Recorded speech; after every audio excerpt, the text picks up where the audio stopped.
Jordan Patterson, and I am the Engagement Specialist here at Indigo. I want to thank you all for joining Indigo's Purple Line public meeting, where we will discuss the bus rapid transit route that will bring significant infrastructure improvements to 38th Street and Post Road. Some of you all are joining us from Zoom today, and others are streaming the event live on Facebook. Our comment sections are being monitored, and we ask that you please abide by our public meeting decorum, being respectful to our staff and to each other. After the presentation, we will have a question and answer portion where comments will be addressed. If you're interested in learning more about something you heard tonight, we hope that you will join us at one of two open houses tomorrow. At 11 a.m. and again at 5 p.m., our staff will be available at Cafe Indy, located at 8902 East 38th Street. You can chat with the experts about your very general or specific questions, and we'll be available to chat with you. On Thursday, we're going to party, Purple Party. Join us as we celebrate the progress of the Purple Line at the Carson Transit Center. We'll have music and some giveaways from 11 to 2 p.m. Without further ado, we'll go ahead and get the program started. The next voice you will hear will be that of our President and CEO, Inez Evans, followed by Pastor Kenneth Sullivan of New Direction Church. All right, Ms. Inez, it's on you. Thank you, Jordan. Welcome to today's Purple Line public meeting. I am so glad you're able to join us today. I'm so excited for our team to update you on our progress so far and to hear your feedback and questions about the project. Even though we've had to delay other projects and initiatives as part of our COVID response plan, the Purple Line project is moving forward. The project has already been federally funded, and we are committed to advancing the infrastructure and transit improvements we have promised the community. We've taken a number of steps to protect our riders and staff while continuing to operate our service, including moving to these type of virtual meetings, temporarily implementing rear door boarding and reduced our service schedules and installed protective shields for our bus operators.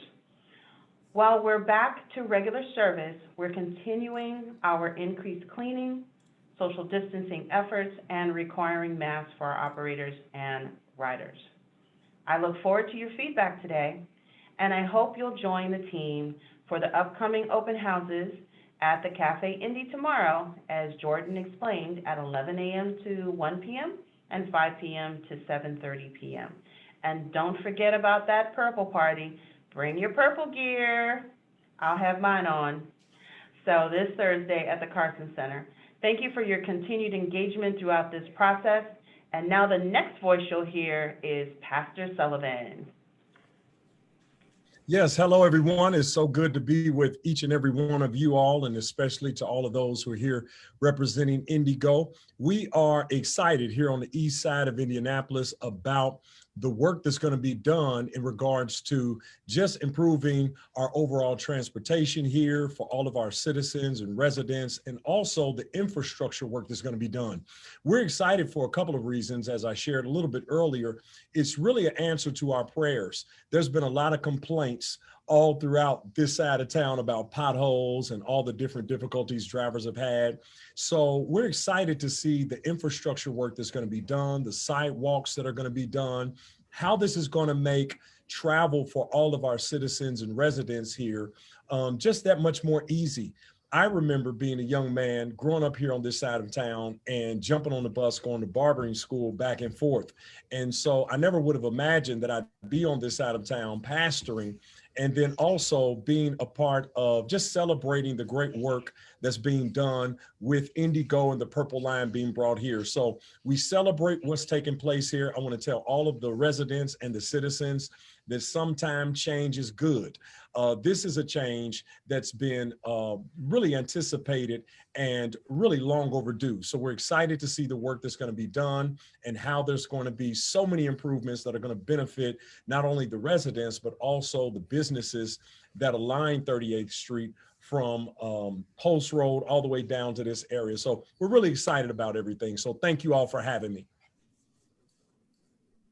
All right, thank you, Ms. Inez, for that welcome, and thank you, Pastor Sullivan, for being here with us this evening and for your words and for your support. All right, now we'll go ahead and get into the program. We have a presentation to share with you all about the Purple Line project that will be given by Jerome Horn, our ridership experience specialist. We're also joined by Jennifer Pierce, our Vice President of Planning and Capital Projects, and then Austin Givell, Project Development Planner. Jerome, we'll go ahead and start with you. All right, thank you, Jordan. Moving forward, I think it's important for us to understand where we've been in order to understand where we're going. And what you see here on this slide is two maps. The one on the left is a map from 1945 showing the Indianapolis transit system as it existed at that point with streetcars, buses, and trackless trolleys. The map on the right is the current system that we have today with our local buses and the Red Line. You may notice if you look carefully that there are a lot of routes that are really similar. And if you were to lay these maps on top of each other, you would in fact find that some of these routes have not changed much in 75 years. A lot of the routes were focused on downtown, and downtown it was the main destination that most people were trying to go to. We realize that now downtown is not the only destination and that we are a 24/7, 365 economy with people working first, second, and third shifts. And so we are trying to make improvements to the system through projects like the Purple Line to help remedy that situation and make more access available to our citizens. Our progress. So in the early 2000s, Indigo faced some severe budget constraints, which led to service cuts. And this resulted in a system that really wasn't meeting the needs of the community or serving everyone well. This was recognized by some local business leaders and other groups that there's something that we needed to work on as a city and a community if we wanted to make sure that we are ensuring equitable access to opportunity and economic competitiveness. And out of that came the Central Indiana Task Force, which formed to take a look at what better transit in Central Indiana might look like.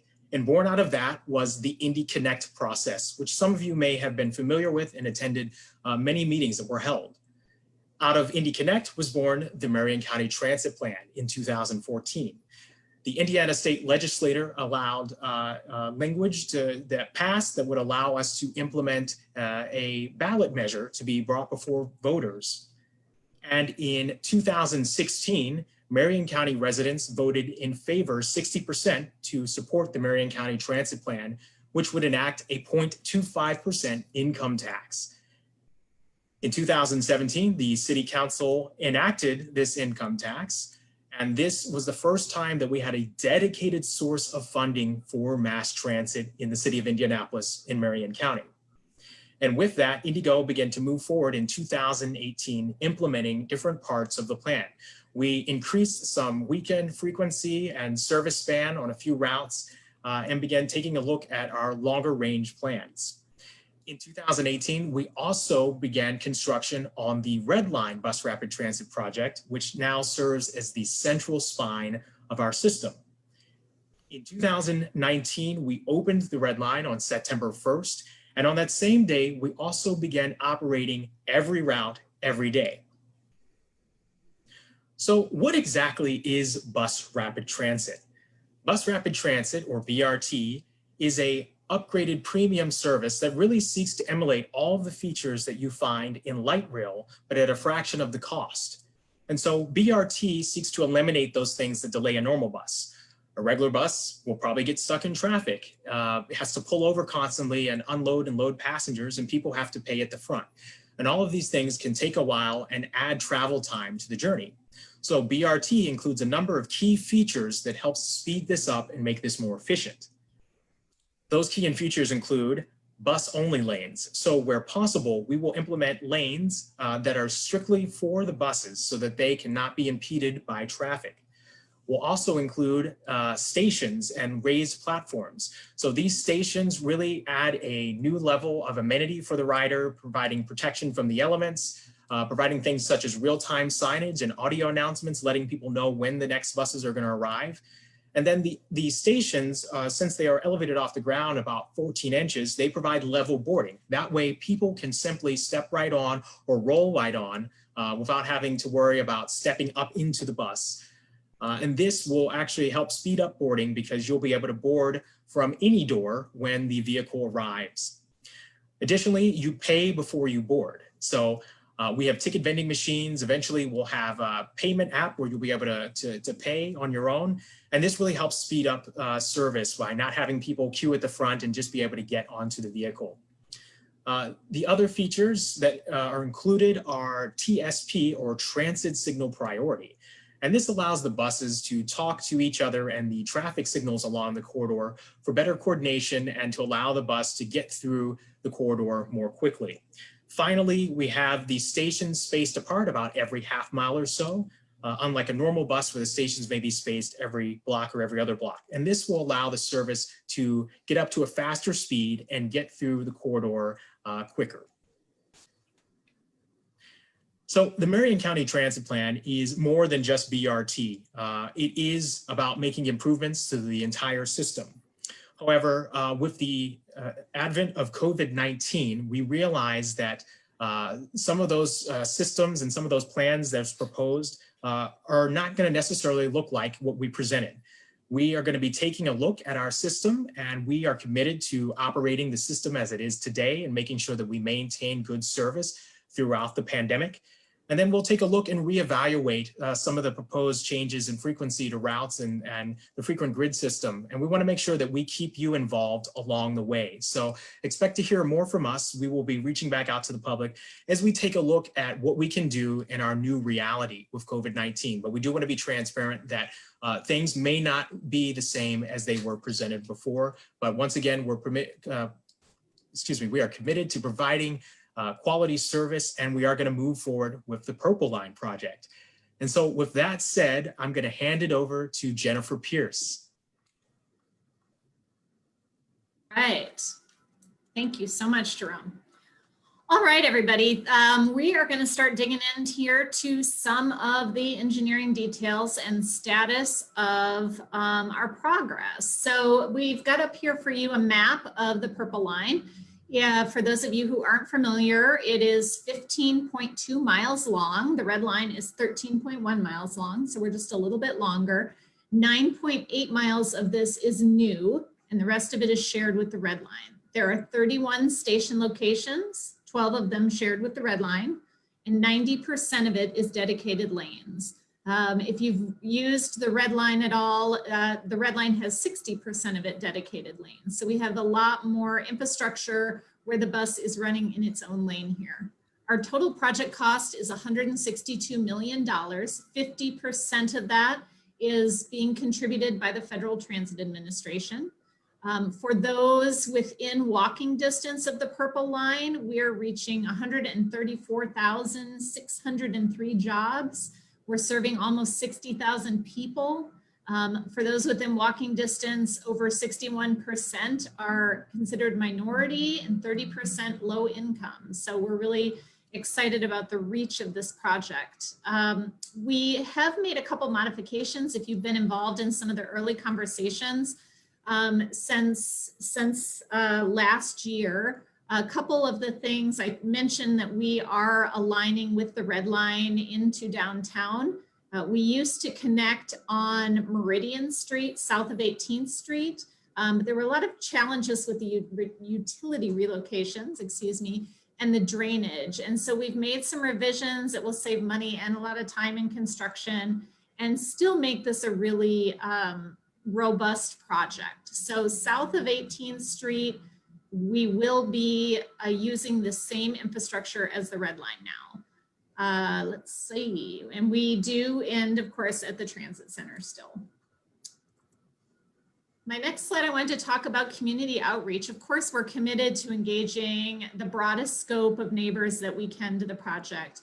We have, for this meeting and for all meetings in the future, we'll look beyond 38th Street and Post Road to capture folks that may end up being within diversion routes, may end up driving to the line, parking and riding. So we're going up to 46th Street, south to 30th Street, and then from Meridian to Mithofer to try to reach out to as many folks as we can who may benefit from the line or be impacted by the line. We've hosted many public meetings, and we've used or will use other methods like Indigo leadership listening sessions, corridor advisory committee meetings, informational open houses, etc. got a list of some of the many things that we're going to be doing. Of course, social media, email are great ways to keep in touch with us. So far, we've held over 200 meetings and events, and we've reached over 6,300 people through outreach, and 36,000 of you received postcards from us announcing this meeting. We're hopeful that you received those and were able to join us today and share the information with your friends and neighbors. Our call center additionally made calls to nearly 2,000 business establishments. Our communications and outreach team will continue to improve the quality and frequency of the dialogue with the community, and we welcome your input if there are places we're missing. We're also very happy to join your neighborhood association meetings, give updates to any organization or group that you have, Kiwanis Club we've been to, all of those types of groups. If you need some information from us, we are committed to getting it for you, so please reach out. As of today, we have completed 60% of our design. We've made several changes from the red line based on the lessons that we've learned. One of the things that we've done is there are bollards at the front of at the nose of the station. We found that they've been useful for cars running into them. So we've modified that to provide an additional measure of safety. We've got a concrete barrier there to protect passengers and keep cars from running into the station. We've also will be changing the center median from a rubberized median to concrete. If you've driven on College Avenue, you've seen that change.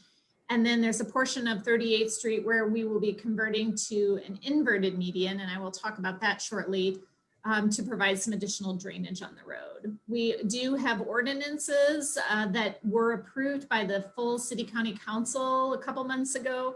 Those ordinances allow for the new bus only lanes and the required turn restrictions. Okay, skipped a slide there. All right, funding sources. Sorry about that. Funding sources. I mentioned earlier that the Federal Transit Administration will be providing us with $77.5 million towards the total cost of this project. That is a small starts grant.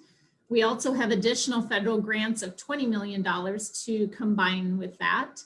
Department of Public Works is contributing money to the project as well. They've got $1.2 million as a match for our local funds, and they will also be contributing towards some improved separation of storm sewer and improved drainage along 38th Street. And then we have income tax and bonds totaling $56.3 million. We want to point out that over half of the project budget is going towards infrastructure improvements. $95 million will be used for improving the infrastructure along 38th Street, and I'll fill you in on some of the ways oh my gosh, I'm so sorry. I keep flipping these accidentally. 20 million, 32 million will go towards stations, 20 million for vehicles. And as I mentioned before, Citizens Energy and DPW together are contributing $7 million to help with the storm sewer along 38th Street. All right. All right, I'm gonna be really careful about how I turn these slides here. Okay. This is one of the highest ridership transit corridors in the county. The project is going to improve service both for current riders and make the service more attractive for people who want to ride. The Route 39 has an annual ridership of over 1 million people, and that was in 2019. It is the second highest ridership route for our system.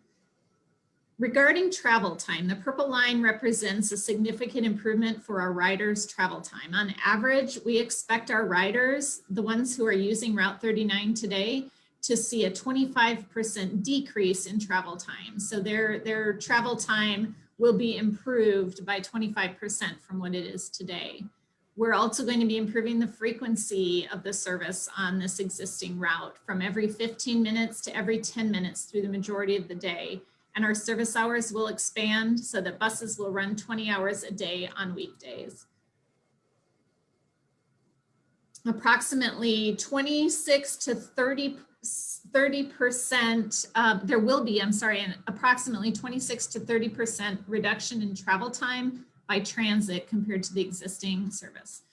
As with any infrastructure project, there are trade-offs, and this slide shows some of the changes there in the rightmost columns with general purpose traffic. Travel time for motorists may increase a few minutes. We have done numerous traffic studies that show that the increased travel time is just a few minutes once the purple line is constructed. Get to my next slide. All right. I mentioned about the funding and that about $95 million is going towards infrastructure.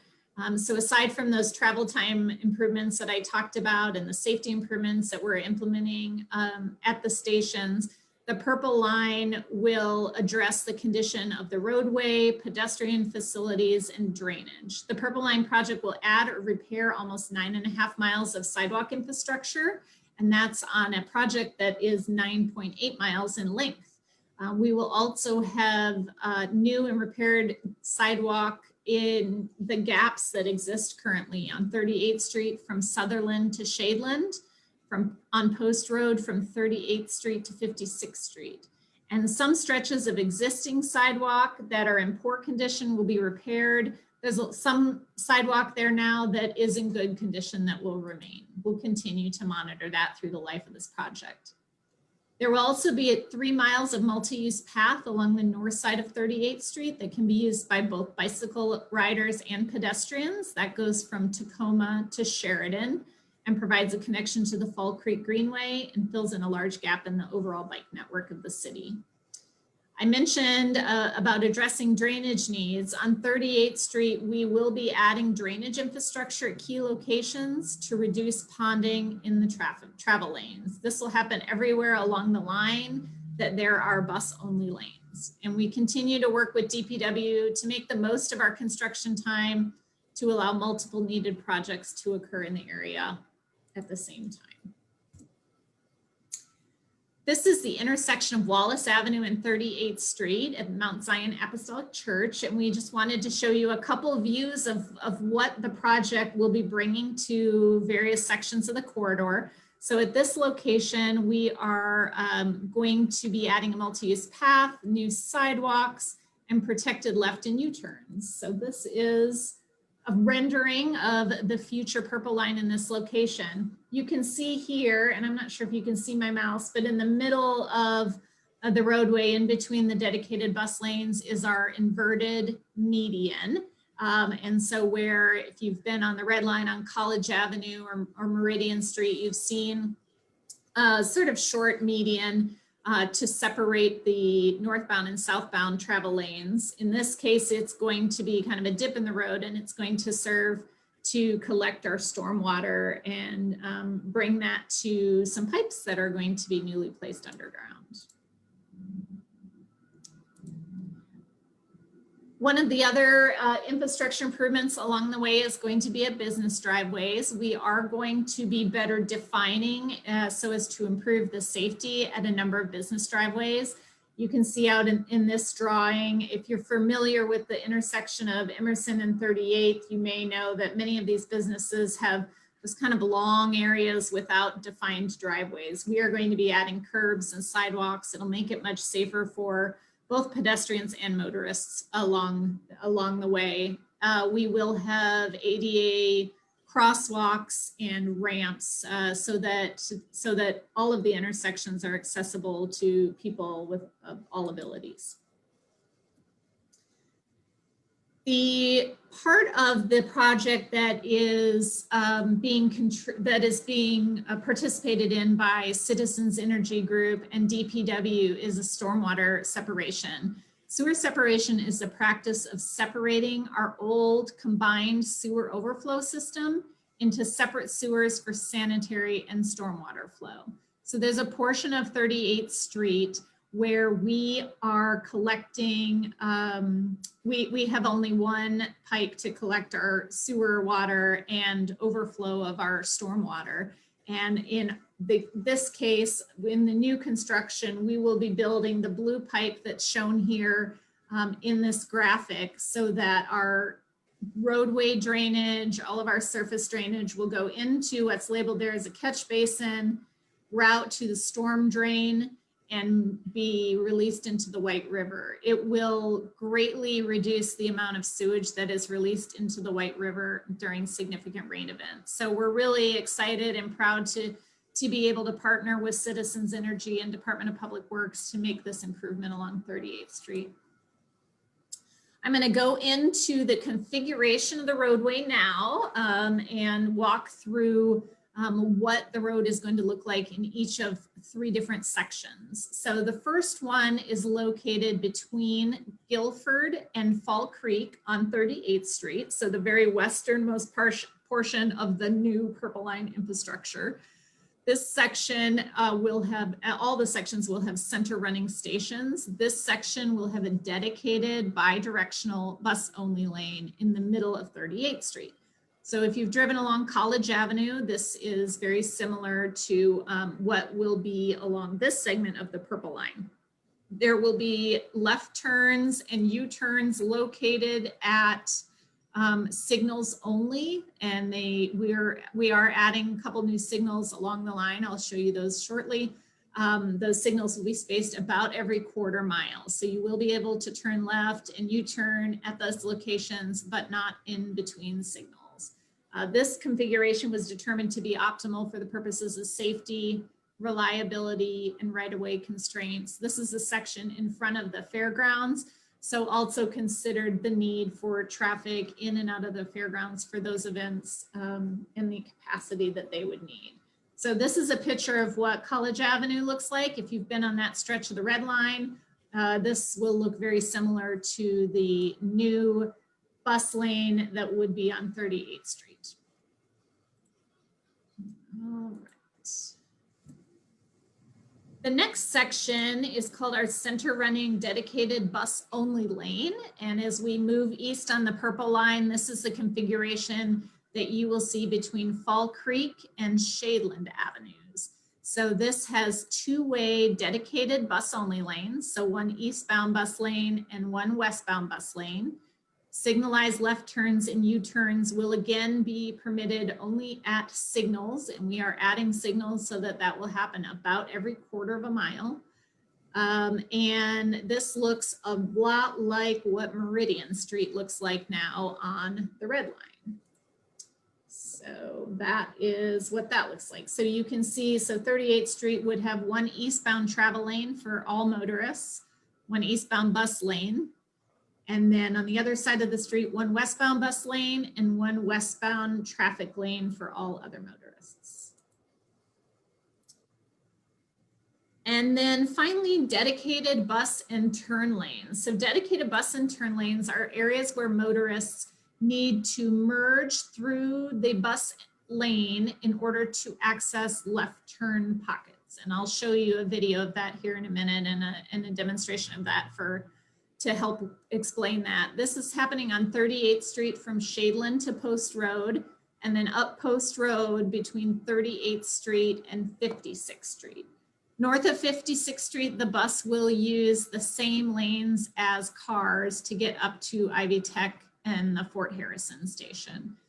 This configuration was determined to be the most optimal due to available right-of-way and to permit the left turns that are necessary, and it retains our transit reliability and safety by having the dedicated bus lanes.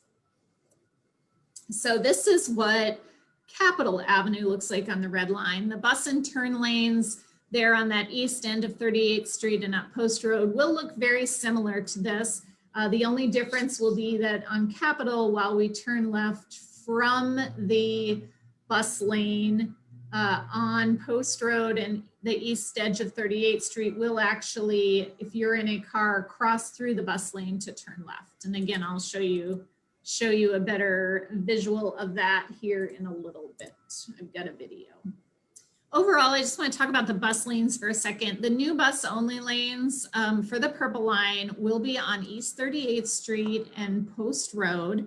The west of the State Fairgrounds, we're using the same infrastructure as Red Line.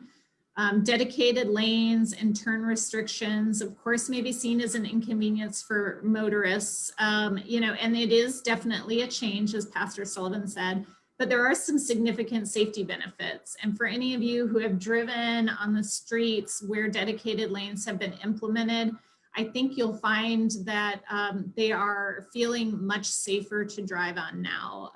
Cars are driving more slowly and there aren't as many turning cars in front of you to contend with. So we feel very confident in the safety benefits of doing the bus only lanes. We have done a study of crashes along 38th Street specifically. There are a lot of left turn crashes that could have been avoided if this center running dedicated lane configuration had been in place. So this is just a quick summary of each segment's lane configuration. You can see starting from downtown at the Julia M. Carson Transit Center and moving up to the Lawrence Terminal, the different lane configurations that we're employing. So there's shared alignment with the Red Line up to 38th and Park. From the short stretch between Park Avenue and Guilford is mixed use, meaning the bus is in the same lane as regular vehicle traffic. Then we've got that short stretch of bi-directional bus. Then we go to the center running dedicated bus only, which is similar to what is on Meridian Street now. And then we have dedicated bus and turn as you continue north, and then north of 56th Street, another short stretch of mixed use. All right, this video shows how the protected left turns work. You'll see here a red car with yellow bullet on it. The car is turning left into a driveway off 38th Street. This is the current configuration. And then we're going to show you what the bus only lanes are going to look like layered on top of 38th Street. And that same car is going to go, he cannot turn left where he previously did. So he's going to go up to the signal. He's going to make a U-turn under a protected left turn arrow. And he's going to go back and turn right into the driveway. We do not want cars crossing across the bus lane for safety reasons. As you can imagine, somebody may be coming, a bus may be coming up behind you, and safer not to turn across it. This is the bus and turn lane, and you can see here that little red car is using the bus lane to merge across into his own little left turn lane there. So that's what that will look like. And again, that's on 38th Street east of Shadeland and on Post Street from 38th to 56. All right, I promised some more information about turn restrictions and signals. First on turn restrictions, left turns will be protected at signalized intersections along 38th Street and Post Road. And what this means is that people who come to signalized intersections on 38th and Post Road will have a left arrow, a green left turn arrow to make their turns across. So oncoming cars will stop, they will receive a green arrow, and they will make what we call a protected left turn. Protected U-turns will also be added at all of the signalized intersections along the stretch. And left turns at the non-signalized intersections will be prohibited, as we discussed, for safety reasons. There are many streets that intersect with 38th Street that will become right in, right out only, so that we don't have people turning across the bus lanes. Regarding signals, there are going to be 5 locations where we add new upgraded traffic signals. These signals will facilitate those left turn movements and U-turns that I talked about. They will also provide safe pedestrian access to the stations. Of course, all intersections along the entire Purple Line route will be made accessible and safe for pedestrians of all abilities. This slide shows some of the signage that you'll see on the new Purple Line. Implementing the Purple Line, of course, requires new traffic behavior, and we're aware that it's going to be very different for a lot of people. Drivers of all vehicles should be aware that left turns from or to 38th Street west of Shadeland Avenue will only be permitted at the signalized intersections. These, again, are some of the signs that will help guide people through the new infrastructure. And that Indigo is preparing a significant education campaign that will be rolled out as construction nears completion to help motorists understand the new rules of the road. I wanted to show you what the Purple Line will look like at night. Throughout the presentation, you've seen some renderings during the daytime, but here's a version that shows the lighting and pedestrian improvements near the State Fairgrounds in the evening. You can see the the curb at the front that is lit, and a lot of nice security and safety lighting in the evenings. Whoops. And then another version, a close-up. This is a RICHART station. All of the rapid transit stations have security features such as lighting, cameras, and an emergency call box.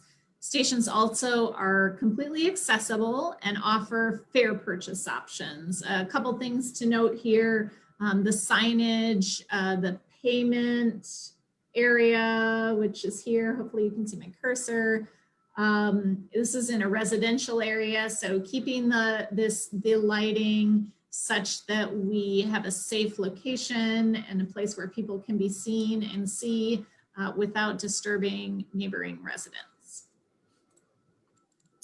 Okay, utility relocation is a big part of the project. As you can imagine, as we construct this infrastructure, there are sometimes utilities under the road that are in conflict or in the way of the things that we need to build. And so there will be utilities, water, sewer, power, gas, etc., that will need to be relocated so that we can safely and effectively construct this infrastructure.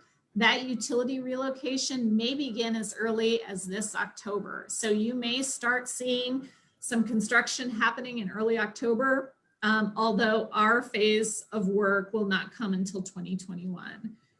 We just wanted to make you aware that while we have no control over the utilities company's schedules or how they're communicating out to you, we are coordinating with them and we'll do our very best to share the information that we do receive with you via email blasts, information on our website, social media, etc. We also have a wonderful resource in Jarvis Joyner. Jarvis is part of our construction management team and will be a liaison to all of you now and through the construction phase. So I think Jarvis is here to just give a quick hi. Jarvis, I think I'll stop sharing my screen so they can see your face. I don't think Jarvis is on, so we can go ahead. Oh, he's not? Okay. So you can see his face on the screen. I'll pull this back up. All right, so there's Jarvis's smiling face and his contact information is on the screen. It's also provided on our website. So please feel free to reach out, as construction starts, or if you have any questions, he'll be happy to help. I wanted to just bring up a couple more folks from our project team. You will be getting to meet all of us as we progress through construction. We have a lot of folks that are helping us out. Michael, Rachel, and Matt are a few whose faces you'll probably see at upcoming meetings, out and about on the corridor, along with Jarvis. All right, you can imagine a project of this size, there's a lot of coordination that's happening. One of the things that you may be aware of is North Split Project, which is this interchange on the northeast corner of downtown. North Split construction could begin as soon as this fall and likely will be in full swing by spring 2021. This is an NDOT construction project that is going to require some local street closures. that will impact our local route service, especially on the north-south routes as they cross under I-65. We want to make you all aware of this and assure you that we have met and are continuing to meet with NDOT's program manager on the project to understand the impacts, to understand ongoing progress, and to coordinate on how to manage and reduce demand. This project will be going on at the same time that the Purple Line construction is happening, so we are in very close coordination. The maintenance of traffic plan for the Purple Line is still under development, and the maintenance of traffic plan, for those of you who aren't familiar with that term, is the plan for how we will maintain traffic, and that includes cars and pedestrians and everybody else, buses, during construction. So that maintenance of traffic plan is under development in coordination with the Indianapolis Department of Public Works. And as I mentioned, because the projects are overlapping and many other projects are overlapping across the city, both from NDOT's program and the Department of Public Works, we're taking great care to consider the combined impacts. We've also met with emergency services partners to discuss and seek feedback on potential MOT strategies and how they work best with their ability to provide service. And although our MOT plan is still being developed, we do have some initial thoughts on how we may make this work. And I wanted to use this opportunity to let you know that we do anticipate some long and short-term closures for some stretches of roadway during construction. We have, especially the sewer work, we have some very deep pipes to put in. We have pipes that cross 38th Street, like north-south. It will be necessary in some cases for safe construction to close a portion of the road. In other cases, we're proposing short-term closures simply to expedite construction. We feel that it is a great benefit to all involved to get in and out of the way as soon as possible. So where it makes sense and with Department of Public Works feedback, we are considering those options. We want to assure you, though, that access to all businesses and residences will be maintained during construction. We want you to know, though, also that as with any significant infrastructure improvement, you should expect inconveniences. So as we put that plan together and get more information, we will absolutely share every detail of the phasing and impacts with you so that you can plan ahead. We will have that information firmed up as we get closer to construction. So stay posted. Keep in touch, and we will get that information out to you next year as things get firmed up. But we will make every effort to minimize your inconvenience. All right, business and community toolkit. So knowing, as I said, that there are going to be inconveniences, there are going to be impacts, we want to do as much as we possibly can to make sure that the communities and businesses in the corridor can still thrive through the construction phase. If we as a community are able to make a proactive effort to support local businesses, we feel very positive that this can work out for everyone. We will have a field office that will serve as a public space for businesses and residents to answer your questions or address your concerns. Jarvis will be there much of the time, and we will have a couple Indigo folks there full time. We haven't identified that space yet, but it will be somewhere on the corridor to give you the best access to us. We will also, once construction begins, provide weekly updates. We call them our 3-week look-aheads, and we'll be sharing with you in those updates what we're working on, where we're working on it, and what the impacts are for each given change in direction. We'll try to keep that information not only for motorists, but for Indigo bus riders and cyclists and pedestrians. So please make sure you're signed up to get information from Indigo so that you can receive that information in as timely a manner as possible. All right, I've talked a lot. Thank you so much for your patience. I'm going to turn it over now to Austin, and he is going to share some cool information about archaeological findings. Austin, you're up.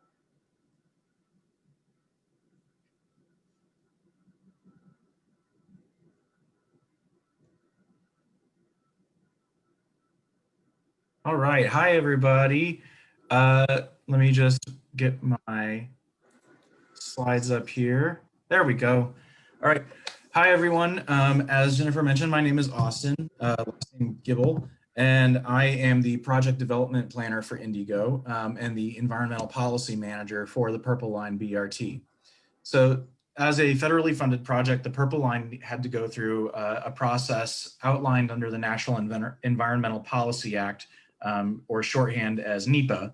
And this includes things like archaeological investigations, historic resources, hazmat investigations, kind of determining anything that we might run into or things that might be historically significant.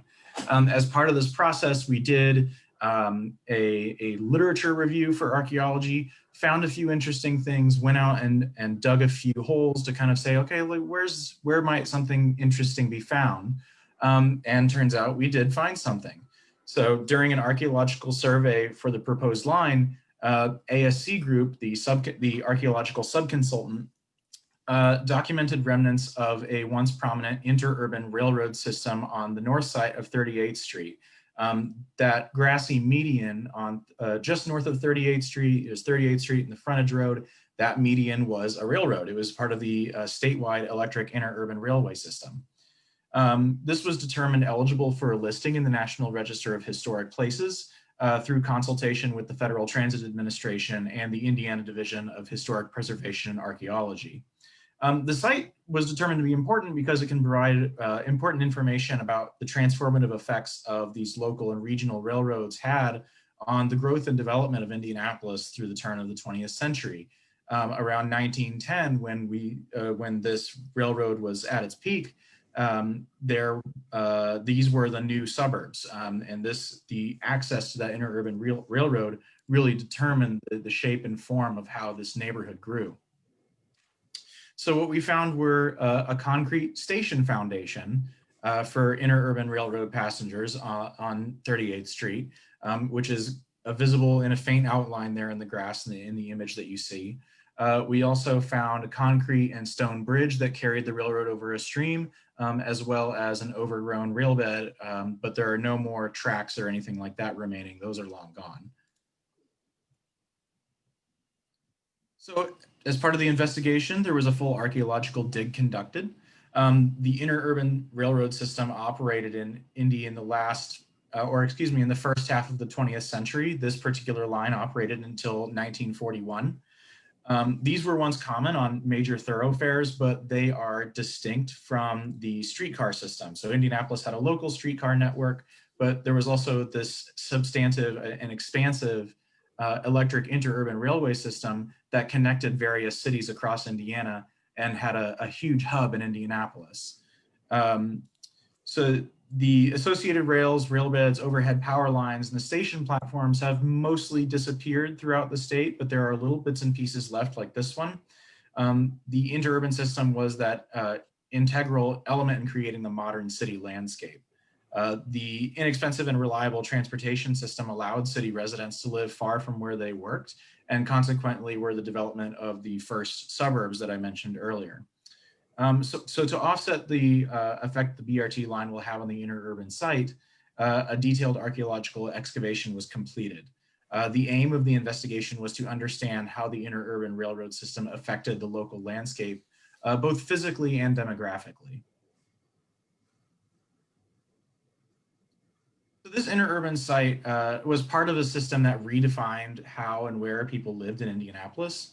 ASC Group historians found documents like this that you see on your screen from a 1910 newspaper advertisement for the St. Andrews neighborhood on 38th Street, noting that there's a spacious lawn and a walkway on the street, and noting the close connection to the interurban line, which was locally known as the Fort Harrison Traction Line, but was operated by the Union Traction Company and went as far north as Bluffton, Indiana. Note the advertisement's intent to draw a clear distinction between the city center and these new suburbs that could be reached by this rail service. So using historical and archaeological evidence, ASC Group was able to digitally reconstruct this interurban station in its original location. The developer's wishful distinction between the city center and the suburban St. Andrews neighborhood in the newspaper advertisement was made very real in this station. There were two sides of the foundation discovered by the archaeologists, which formed a central passage leading to the street. And this was a literal and metaphorical passage from the railroad and the city to the suburbs. And with that, I will, this is a very short part of the presentation, but I will pass this on to my colleagues. So thank you very much. All right. Thank you very much, Austin. Fun stuff. All right, well, let's see, we are almost wrapped up. Again, thank you all for your patience in this. I wanted to talk through timeline really quick. We're continuing, obviously, the design and outreach processes. We're in the process of putting additional detail on drainage, curb ramps, moving into, you know, kind of the elevations and the very detailed portions of the design. We're having dialogue with specific property owners as well as the neighborhoods along the Purple Line to address diversion and construction detours, and continuing with our maintenance of traffic planning, as I mentioned. Our federal grant will be executed before we go out to bid for construction. So we're working with the Federal Transit Administration on what that timeline is for executing our grant. We expect to start construction in 2021. And construction to last through or into 2023. Our intent is to start revenue service in late 2023. We will have also a period of system testing before we open. With that, I think we are ready for questions. So I'm going to turn the mic over to Jordan, I believe. All right, thank you to our presenters. All right, so we'll go ahead and jump right into the questions. If you have questions after that very informative presentation, still please put it in the chat, and we're also, again, monitoring Facebook. So one of the questions we received is, will there be a park and ride option? Ms. Leslie Gordon, will you take that question?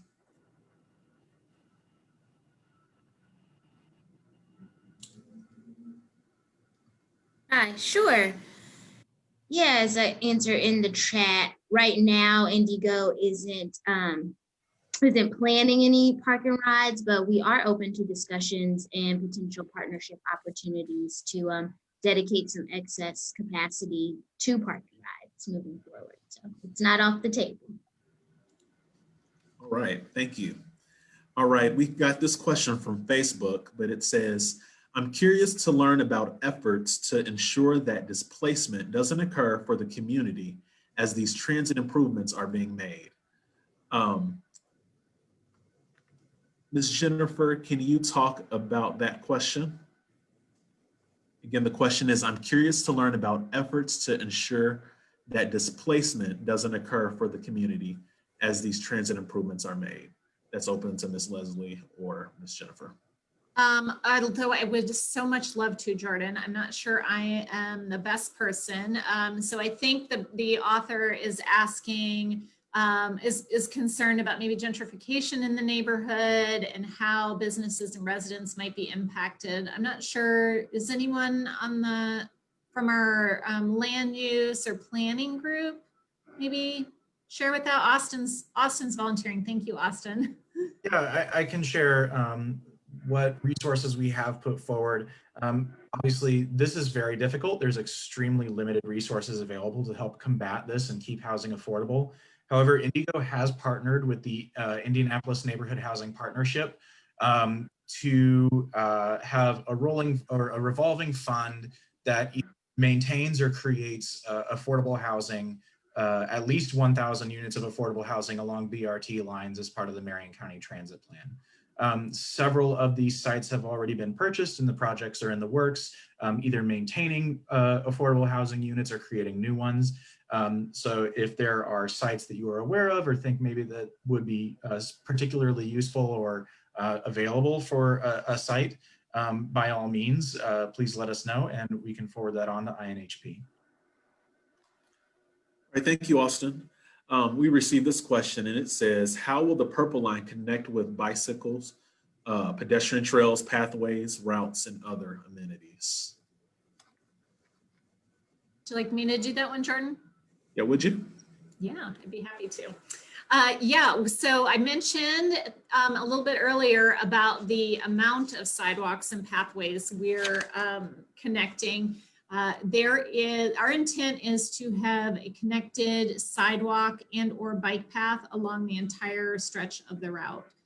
So there is a connection to the Fall Creek Trail, and then to all of the existing sidewalks along the route. So we're putting in 9.5 miles of new sidewalk or repaired sidewalk and 3 miles of pedestrian and bike trail.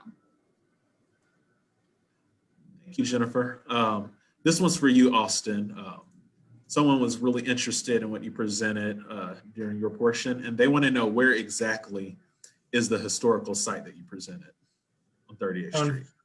Unfortunately, I am not allowed to disclose the precise site of the archaeological dig. That is confidential information from the State Historic Preservation Office until we are notified otherwise. So while I'm able to present our findings and some general information and photographs, I cannot disclose exactly where it is. Sorry to disappoint. Well, dang, Austin. Dang. I'm sorry. All right. This one is for Jennifer. Will light rail system return to Indianapolis? The Marion County Transit Plan does not currently envision any light rail transit. So that is not part of our plan at the moment. And I think there would have to be, in order for light rail to be implemented, there would have to be a larger discussion and change with our legislators in order to make that happen. Okay. All right. This next question is, you mentioned that there are design changes to the Purple Line stations based on lesson learned. Will the Red Line stations be updated to match this design? Jennifer, I think you can take that one. Yeah, sure. There are some tweaks that are being made to the Red Line stations based on the lessons learned. We are modifying some of the infrastructure along the edges to help the buses dock better. We will be doing some signage improvements. Let me think, some changes to the bollards to make them more crash worthy is what we call it.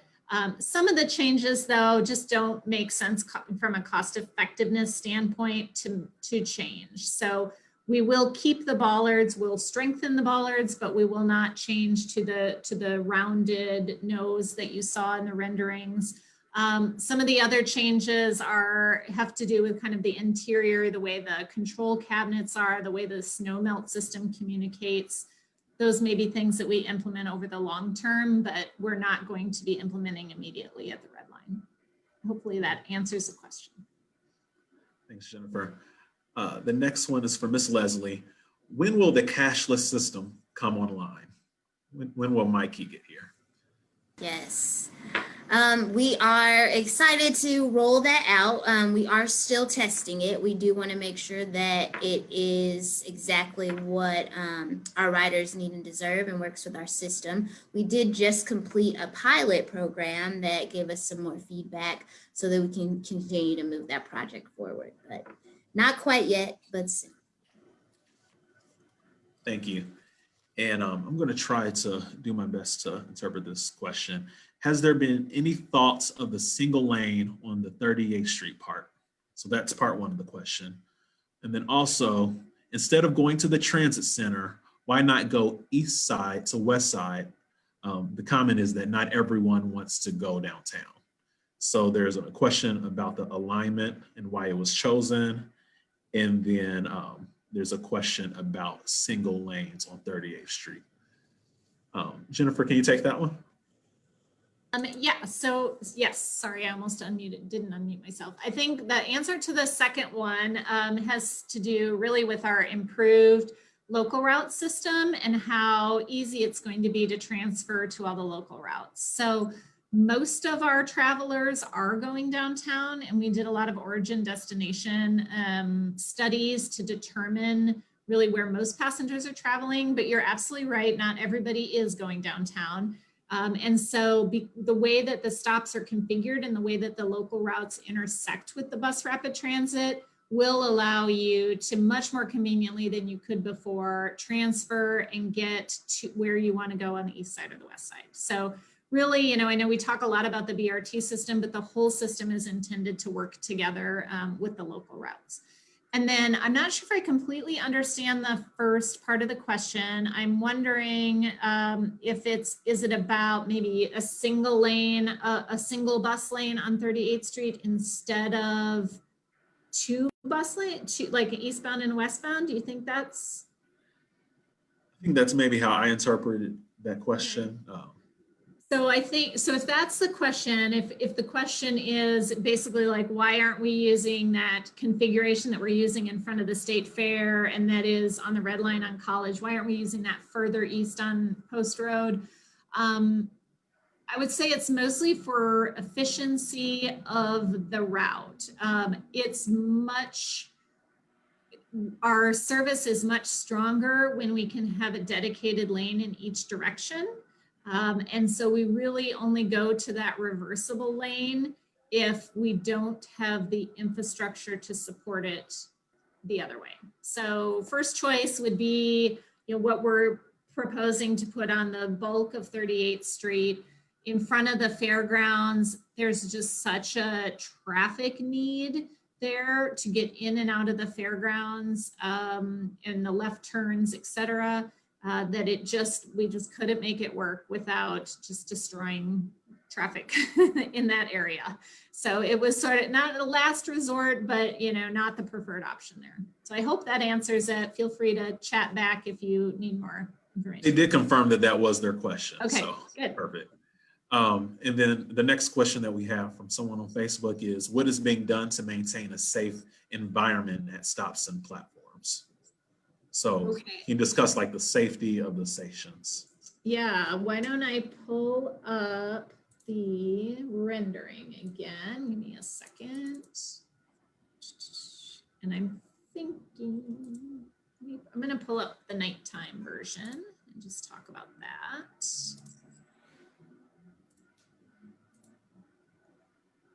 All right, almost there. Sorry, guys. Okay, so safety, from a safety perspective. So if you imagine you're a pedestrian, first of all, getting to the station, the crossing to get to the station will always be at a signalized location. So if the station is at an intersection, of course, there will already be a traffic signal there, and there will be the pedestrian walk, don't walk buttons at those to help pedestrians get to the station. If the station is mid-block, so at a location where there is not already a signal, we will be putting in a signal, either a full signal like the one you see in this picture, or a pedestrian signal that is operated only when a pedestrian pushes the button. We will also have, for people with sight impairments, we will have audible push buttons at most of the stations to help people cross the street if they can't see the indications. Excuse me, from the ramp getting up, of course, we have railings. There's a million different levels of safety features here, so I'll try not to get too into the weeds. Of course, this yellow strip here it's called truncated domes. So there's little raised bits on it that helps also people with visual impairments be able to feel under their feet where they're getting too close to the edge of the platform. And of course, the bright yellow for people, for everyone to be able to see where the edge of the platform is and not get too close. We have the lighting, we have security cameras, emergency call boxes. I'm trying to think if there's anything else that might be a question. I think that's it. Yeah, and I think that kind of leads into the next question, which you basically Okay. answered. But that question is, will there be infrastructure improvements that is safe and supportive of individuals with disabilities? Okay. And so Yeah. you can kind of discuss some of those features. Yep. Oh, one other safety thing I didn't mention, but that we talked about is this curved barrier at the nose to protect from cars coming onto the ramps. How will property owners of the Purple Line be affected?